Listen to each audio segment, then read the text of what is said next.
በተለያዩ ሴክተር መስሪያ ቤቶች እንደኔ የራሳቸውን አመለካከት፣ አስተሳሰብ እንደ ስታንዳርድ የሚቆጥሩ አለቆችን ከፊት እያስቀመጥን ዋጋ እየከፈልን መሆናችንን የተረዳውበትን ነገር ለማስረዳት ነው የመጣሁት። የኢትዮጵያ መገናኛ ብዙሃን ባለስልጣን በጣም አሪፍ ስራ እየሰራ ነው። በተለይ በጆርናሊዝም ሙያ ላይ ወደ 12 የሚሆኑ ማስተርስ እና ፒኤችዲ ፕሮግራሞችን ከአዲስ አበባ ዩኒቨርሲቲ ጋር ለመስጠት ትልቅ ስራ እየሰራ ነው። በጣም የሚደነቅ ነገር ነው። በጣም የሚመሰገን ነገር ነው። ውሃ ላይ የተሻለ ትንታኔ እንዲሰጡ እንዲጽፉ ወተር ጆርናሊዝም የሚል ፊልድ አለ። ማይኒንግ ላይ ማዕድን ላይ ማይኒንግ ጆርናሊዝም የሚል አለ። ወደ 12 ይሆናሉ። 12ቱም የግድ መሆን ያለባቸው ናቸው። በጣም አሪፍ ስራ ነው። ከኤአይ ጋር በተገናኘ አለ። ከክላይሜት ጋር በተገናኘ ክላይሜት ጆርናሊዝም አለ። በጣም በርካታ ናቸው። የሚገርም ነው። ቱሪዝም ጆርናሊዝም አለ። ቱሪዝም ላይ በደንብ የሚጽፉ ፕሮግራም የሚያቀናብሩ ኢትዮጵያ ከቱሪዝም ከፍተኛ ገቢ ማግኘት ካለባት ያላትን ሀብት ማስታወቅ መቻል አለባት ከፍ ባለ ደረጃ። ስለዚህ በማስተርስ ፕሮግራም በፒኤችዲ ፕሮግራም በዚህ መጀመራቸው በጣም ትልቅ ነገር ነው። ከፋይናንስ ጋር በተገናኘ ከገንዘብ ጋር በተገናኘ ትልቅ የስራ መስክ ነው። በዚህ ፊልድ በሀገራችንም ብዛም የኢትዮጵያ መገናኛ ብዙሃን መገናኛ ባለስልጣን 12 የተለያዩ አቪዬሽን ላይ የሚሰራ ፒስ ጆርናሊዝም፣ ዳታ ጆርናሊዝም፣ ኤሌክሽን ጆርናሊዝም፣ ምርጫ ጋር በተገናኘ ፖለቲካል ጆርናሊዝም፣ ሄልዝ ከጤና ጆርናሊዝም ወደ 12 የሚሆኑ የስፔሻሊቲ ፕሮግራሞችን ከአዲስ አበባ ዩኒቨርሲቲ ጋር በመተባበር እያዘጋጀ ነው። የሚደነቅ ነገር ነው። የሚመሰገን ነገር ነው። ለምንድን ነው ግን ስፖርት ጆርናሊዝም የተዘለለው? በምን ምክንያት ነው የሚለውን ጥያቄ ብናነሳ ውሃ የሚደፋ ሚዛን የሚደፋ አሳማኝ የሚሆን ነገር የምናቀርብበት አንዳችም ነገር የለም። ሚዲያ የምንላቸው በአጠቃላይ ኦንላይን ሚዲያ ይሄ ዩቲዩብ ጋር በተገናኘ ከኢንተርኔት ጋር በተገናኘ ኤሌክትሮኒክስ ሚዲያዎች ለበርካቶች የስራ እድል ናቸው። ፕሪንት ሚዲያው፣ ኤሌክትሮኒክስ ሚዲያ፣ ቴሌቪዥን ሚዲያ ሆኖ ስፖርት ፕሮግራም የሌለው የለም። ሚዲያ ሆኖ መገናኛ ብዙሃን ሆኖ የስፖርት ፕሮግራም የማይሰራ የለም። የጽሁፍን በሉት ጋዜጣም፣ ቴሌቪዥን፣ ሬዲዮ ዋቴቨር። ለምንድን ነው? ስፖርት ከፍተኛ ለሚዲያ ገቢ የሚያስገኝ በጣም ተፈላጊ ነገር ነው። ለተቋሙ ትልቅ ገቢ የሚያስገኝ ነገር ስለሆነ፣ በተመሳሳይ ደግሞ ስፖርቱን ከሚዲያው በጣም የሚጠቀም ነገር ስለሆነ ነው። ለግለሰብ ተብሎ አይደለም። ጥቅሙ በጣም ከፍተኛ ስለሆነ ነው። ኢትዮጵያ ለምንድን ነው ስፖርት ጆርናሊዝምን የዘለለችው?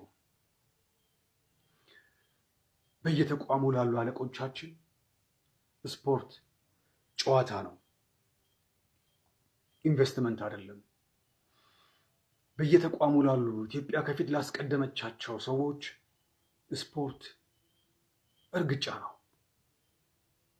የውስጥ ጫጫታችንን ጸጥ የምናደርግበት መሳሪያ አይደለም። ስፖርት ቀልድ ነው፣ ስራ አይደለም። በየተቋማችን በየመስሪያ ቤታችን ውሳኔ ለሚያስተላልፉ ሰዎች ስፖርት የስራ ፈቶች ሙያ ነው። ስፖርት የመኖር መሰረት አይደለም።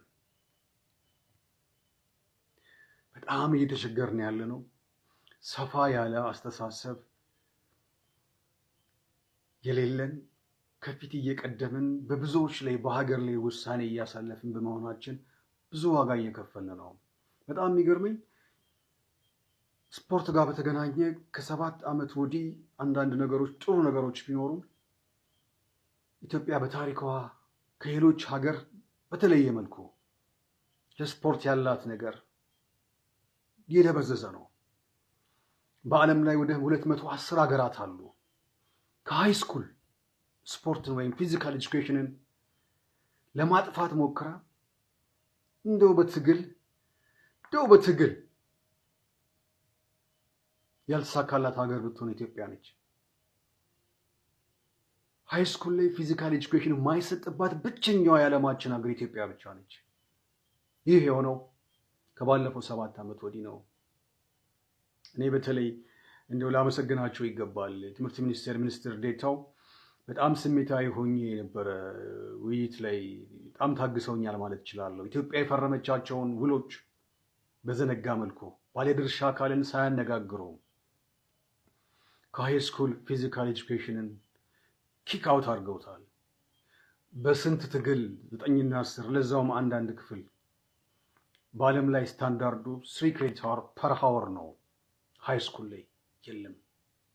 በቅርቡ ትምህርት ሚኒስቴር በሃይስኩል ለሚያስተምሩ መምህራን በክረምት በየዩኒቨርሲቲው የሙያ ማሻሻያ በተለይ የማስተማር የማሰልጠን ዘዴ ሲሰጥ ነበር፣ እየሰጠም ይገኛል። ከስፖርት ከፊዚካል ኤጁኬሽን ውጪ ብልጽግና ምን ነክቶት ነው? ፊዚካል ፊትነስ ወደ ዩኒቨርሲቲ መጥቷል ያልነበረ። ሃይስኩል ላይ ግን የለም። አንድ ተቋም ትምህርት ሚኒስቴር የሚሰራው ስራ ውሃ መልስ ውሃ ቅዳ። ተቸግረናል።